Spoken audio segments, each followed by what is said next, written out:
Guys, and welcome back. The NHL regular season is now officially over, and that means that we know the complete draft odds for the 2025 NHL Draft. Now that we know the full scope of the NHL standings, we now know which teams are placing between 1 and 16 and which teams have the best chance for that first overall pick. So which team ultimately wins the first overall pick in today's mock draft, and how do I see the top 16 going now that we know which teams are going to be outside the playoffs? Well, make sure you watch till the end as we go through all the prospect talk and all the prospect predictions as well. And hit that subscribe button for more draft content just like this as we lead up to the draft this summer, presented by BetUS TV. Now, I ended up doing the draft lottery simulator after these standings were officially confirmed, and as you can see, we got the top 5: San Jose, Chicago, Nashville, Philadelphia, and the Boston Bruins as the teams with the top 5 odds to get that first overall pick. Especially the Bruins at the end of the year did a pretty good job in tanking. And I sent the lottery to see what the results would be, and we had the Nashville Predators rising up to the 2nd overall spot, the Anaheim Ducks rising 6 spots to go to number 2, which left San Jose, Chicago, and Philadelphia at 3, 4, and 5 respectively. Definitely a very interesting result, but the Preds had an 11.5% chance at the first overall pick, so nothing all that crazy, but still, it does change up the lottery here quite a bit. Now, what the Nashville Predators actually do at that first overall spot to open up today's draft is actually a pretty interesting question, because I do think it comes down between Matthew Schaefer and Michael Misa. I could see an outside chance that Nashville's interested in a James Hagens, but I think that's more so if they were to go to the 3rd, 4th overall pick. I think at this point, it's between those two guys at first overall for most NHL teams, honestly. And that's for very good reason. Both of them have really separated themselves in terms of the talent and potential, especially a player like Michael Misa, who has had an extraordinary year for Saginaw this season. Not the most insane playoffs in the world, but regular season-wise, he was among one of the best draftable eligibles we've seen in recent memory in the OHL. But I do think if it does come down to it at first overall and what the Preds might want in the future, I think in terms of the defense, it's such a humongous need that I think they end up going for Matthew Schaefer in the end. Now, they do have a solid lefty prospect already in Tanner Molendyk, but I don't think he's even close to the level of Matthew Schaefer. Already, I thought Schaefer was a better player at this year's World Juniors for the Canadiens as a player that was like 3 years younger. And in a lot of ways, the talent and the potential there is at a sky-high level. He hasn't been able to play most of the season because of the injury he had at the World Juniors, but before that, he was one of the best defensemen in the OHL already and trending in a really great direction. But the speed, the skill, the skating level, and the confidence he's able to really mix everything with, especially up the ice in transition, he's one of the best transition defensemen I've ever seen at this level. And especially considering his age, where he's one of the youngest players in this draft, I'm not really too concerned about the injury. The potential is widely available for you to see. And in Schaefer's case, he's something that I think can be a potential top pair defenseman. And especially when you have a player like Yossi who can really mold a player like Schaefer coming up in the exact same way. I see Schaefer projecting in a similar position. He might not be as dominant as Yossi, but still a pretty great player there.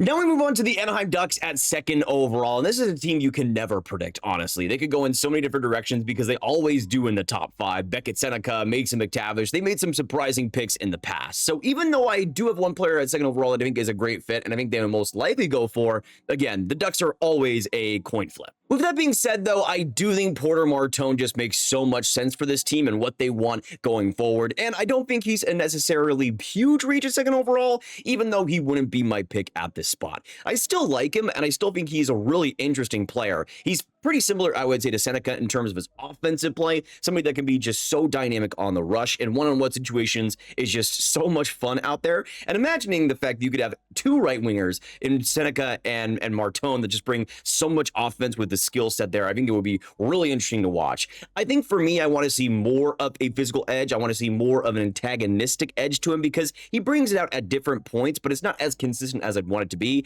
But in Anaheim, I think they'd want to make him a villain. I think they'd want to make them hit the next Corey Perry in that system, and I think he has the potential to fill those type of roles. And for the Ducks, of course, the size and the potential physicality is always a aspect in their drafting, and Porter Martone, I think it's going to be near the top of their priority list. Now let's move on to 3rd overall and the San Jose Sharks, and this is a pick that I've gone back and forth on because I could also see them going in a bunch of different directions here. I do think they end up taking a center, though, to fill that second line center position. If they don't end up winning the draft lottery, I think they're going to go for a forward. Otherwise, I think the pick would be Schaefer. In the end, though, and this might actually be a bit of a contradiction to what I've said before, I do think they actually do end up taking Michael Misa. We talked about it in the teams that need Michael Misa the most video, and I thought that maybe James Hagens could be more of a fit for the Sharks, but I think in terms of who they actually draft, when it comes down to it, I think they're just going to prefer the dependability and also the synergy that Michael Misa has already brought with Sharks prospects. Of course, you have the connection of Igor Chernyshov and just how electric those two were. I think they're going to want to bring that onto the NHL, and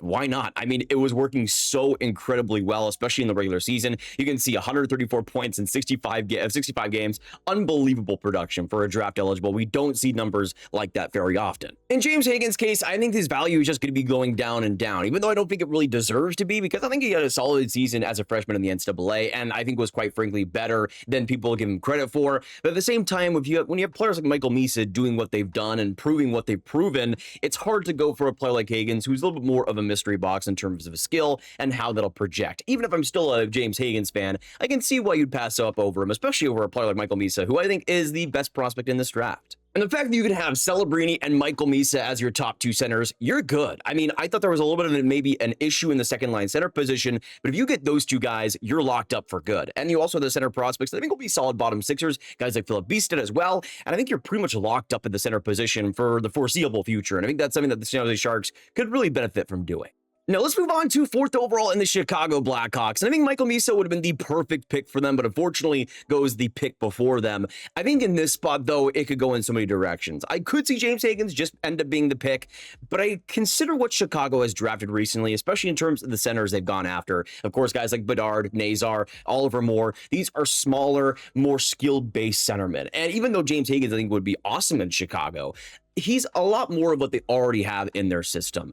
And this might be a hot take, but I think if it comes down to it, I think the Blackhawks end up taking Anton Frondell 4th overall. Now, this would definitely be a surprise, but honestly, with how he's been playing in the Ihs-Wozniak playoffs, I don't think it would be. I think Frondell has a ton of momentum right now, and especially considering what he's been able to do at his age group, it's pretty special as well. He still hasn't turned 18, and you can see in the Ihs-Wozniak, he's had a solid qualification. I mean, half a point per game there is pretty solid, especially for the limited minutes he's played here and there. But you can see in the regular season, he really got it going in the second half, finishing with 25 points and 11 goals in 29 games. Really special production for anybody, especially in the Ihs-Wozniak, who's on a younger side of things, but especially as a draft eligible, he was really getting fire towards the end of the year. In terms of the game that Frondell puts out there, it's just so projectable, and I think that's a reason why Chicago will enjoy him. Even though he's not a huge player, he plays huge. The physicality is there. I think he's one of the strongest players in this year's draft. He is so good at protecting the puck, getting space for others, and when he is in the open ice, using that shot to his advantage. It's absolutely electric, one of the best shots in this draft,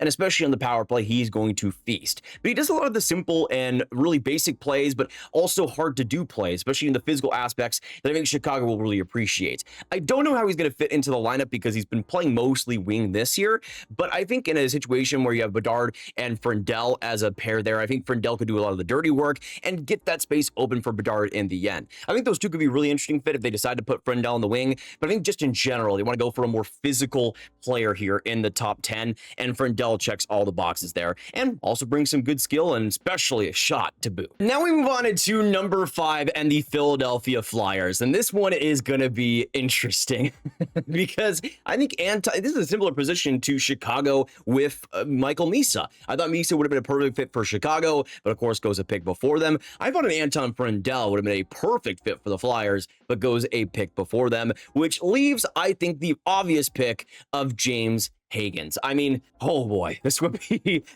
a pretty crazy pick to make. Getting Matvei Michkov at 7, James Hagens at 5. The Flyers just getting everybody that just gets doubted on and turns them into really good players as they really ought to be. In Hagens' case, though, I think this is the exact perfect player as well that Philly could really use. In terms of the players themselves, I think Anton Frondell is somebody the Flyers maybe prefer, but I think in terms of what the Flyers need going forward, especially up the middle, James Hagens is a perfect fit. The speed, the creativity on the rush, and especially the playmaking vision, it's all there. And I think he brings the potential to still be a first-line player. Whether he is a center or not, we'll have to wait and see. But I think Hagens still has the potential to be that type of guy if he continues to work on his overall game and get better in the physical aspects, which I think was the case over the course of this NCAA season. But I look at the centers, they've drafted players like Jet Luchenko, very smart, very balanced centerman. You have a player like Hagens, and I just imagine him with Matvei Michkov, and that duo would be absolutely electric.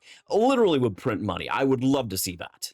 And hey, now with John Tortorella gone, you won't have to worry about drafting smaller forwards. I think in Hagens' case, especially if they were to go for a very up-and-coming coach like a David Carl, those two would get along very well. Now moving on to 6th overall, and this is where the Boston Bruins come in. I mean, when was the last time the Bruins had a pick this high, which makes it really fascinating to see what they could potentially go with. The player I see them picking in the end, though, is Caleb Denoye. And yes, they have drafted a lot of centermen. You even have a player like Matthew Poitras, hopefully stepping into the NHL full-time next year. But Denoye, I think, brings more upside and more projectability than anybody they've really drafted. Sure, I think Poitras will be solid, and Dean Letourneau is an interesting project, let's say. But even though I'm not the biggest fan of Denoye, the upside there is strong. The creativity, especially on the rush, is there. The vision and the way he leads on the ice. There's a lot of great attributes there. I'm still concerned over whether he actually has true like first line center upside, but I think the Bruins will be pretty confident in reaching that, and especially want to strengthen the center position completely for the future. Now, I'm really sorry, Seattle Kraken fans, because I'm going to be boring yet again. At 7th overall, I'm going to predict Rowdy Mirka at this spot.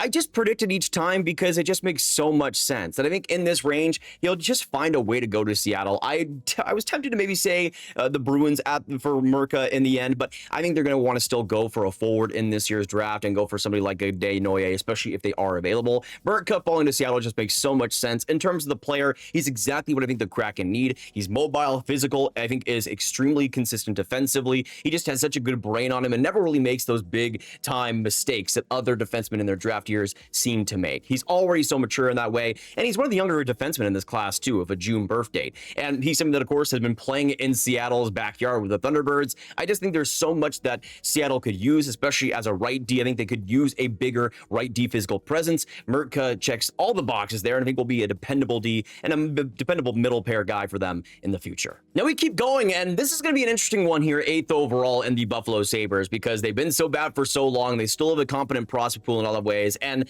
really don't have many holes in the prospect pool. But I do think a big one that they'll still want to be filling for the future is the right side of the defense. And I think ultimately they'll end up picking Blake Fiddler out of the WHL. I did contemplate going Logan Hensler in this spot, and I personally like Hensler quite a bit more than Fiddler personally, but in terms of pure defense and physical play and size, which I think is something that Buffalo lacks on that right side, at least dependably, I think Blake Fiddler does check those boxes. In terms of what he could be for the Sabres, I think he will be a solid middle pair, dependable defenseman, similar to Rowdy Mirka, but I think a little bit more of a basic player, which isn't a bad thing.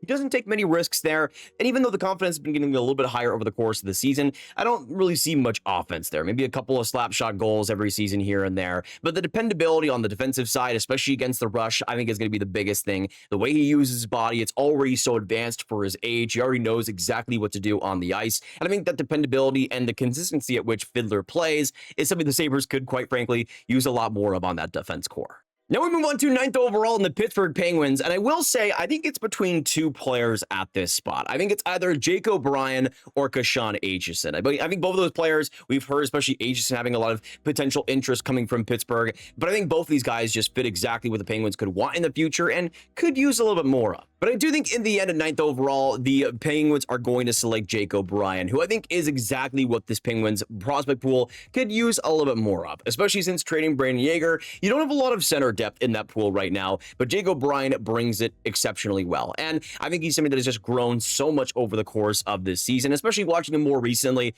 I'm starting to get the vision a lot more. He's now entered my top 10 personal rankings, but he's around this range, I would say, for me personally. In O'Brien's case, though, I just think he brings a lot of projectability.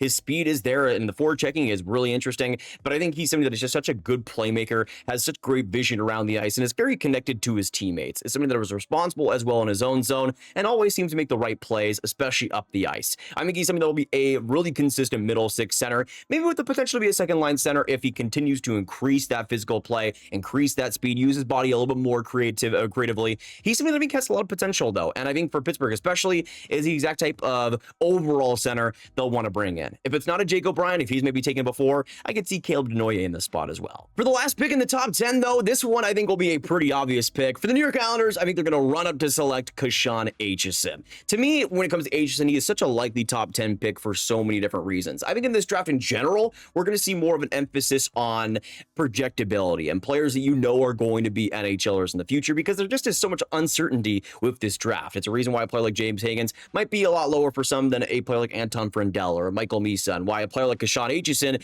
is higher over a player like Roger McQueen, for example. But in Aitchison's case, he's just so much fun out there. He's an absolute rock star and will be an instant fan favorite in New York. You can see the production there, pretty solid for a draft eligible, and has had a pretty solid playoffs as well for the Barrie Colts. He just always seems to score in the clutch moments, in overtimes, late in games. He always seems to be involved, but the swagger, the moxie, the confidence, and the way he puts himself out there, man. He's such a character. He's always looking to start fights, start trouble, start something, and be involved in the game. And I think especially for a team like the Islanders, a team that could use some jolt in that system, Aitchison will bring that pretty handedly. Now at 11th overall, we go into the New York Rangers, right opposed to the New York Islanders. I think we mentioned him before. I think the Rangers at this spot will go for Roger McQueen. Now, if he were to go top 3 in this draft, I wouldn't be surprised. If he were to fall outside the top 15, I wouldn't be surprised either. From what we're hearing, it seems like basically every single team has a completely different opinion on this guy and his value and what he projects as in the future. For me, I'm on the lower side of things, mostly because of the actual game that he plays, even when he is healthy, which has been a big concern this year with the multiple injuries he's had, going from the big injury to coming back to a couple injuries after that and not really being all that consistent. It just hasn't been a good year for him at all, to me at least. And when he has played, I think he's very skill dependent. He's somebody that is just not a very big connector. It's not somebody that plays a team game, in my opinion. And it's just somebody that's a little bit more individual, somebody that's not quite always thinking ahead. And I think there's a lot of skill there. The talent there is impeccable. The way he's able to protect the puck, the way he's able to deke you out of your jockstrap every single time. He has just so much to offer there. But I just think in terms of actually fitting into an NHL lineup, especially with him being one of the older players in the draft, having so many injury issues, he's just somebody I would rather not touch in the top 10, especially. I think for a lot of teams that have a huge pick on the line here, they have their jobs on the line with the draft pick. Drafting a player like Roger McQueen is a hard sell. But I think for a team like the Rangers, who has a couple of prospects already who are solid, but I think could really bet on potential, they're the exact type of team that I think would really be appreciative of the skill set there on top of the size.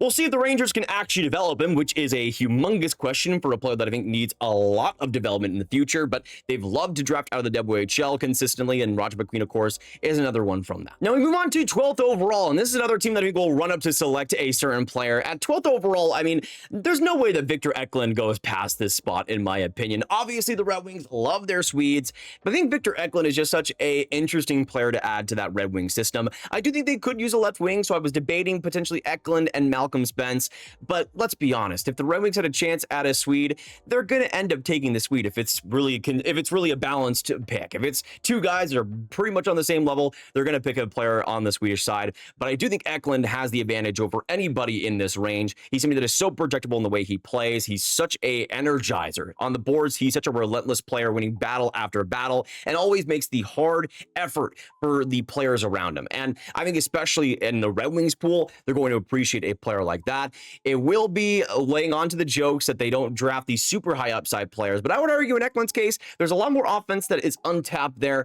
I mean, could be tapped on an NHL team, and I'm a big fan of him still. And at 12th overall, I think it would be a great pick. Now on to the 13th overall selection. This is where the Columbus Blue Jackets go, and after a disappointing finish, but still a very surprising season out of them, they'll have a great future coming up. But I do think they'll want to add to the defense and add to the issues that might be percolating if they are to keep it the way they do in the future. I think they'll want to add more of defensive presence. I think a player like Blake Filler would have been a pretty interesting fit if he hadn't been taken so early, but I do think in the end they'll end up taking Logan Hensler out of Wisconsin. Columbus has already gone after a lot of different Wisconsin guys, of course drafting a player like William Whitelaw in the past, but also just some of the guys they brought onto the AHL system. In Hensler's case though, the high upside is there, and the potential to be a solid top 4D I think is still there in his ways and in the way he plays. It's just, he's such a great skater. The ability there to get past four checkers and use his body well. He just understands the game pretty solidly already. But I think the big issue has been the confidence, and being brought onto the team, having lower minutes to start out with Wisconsin.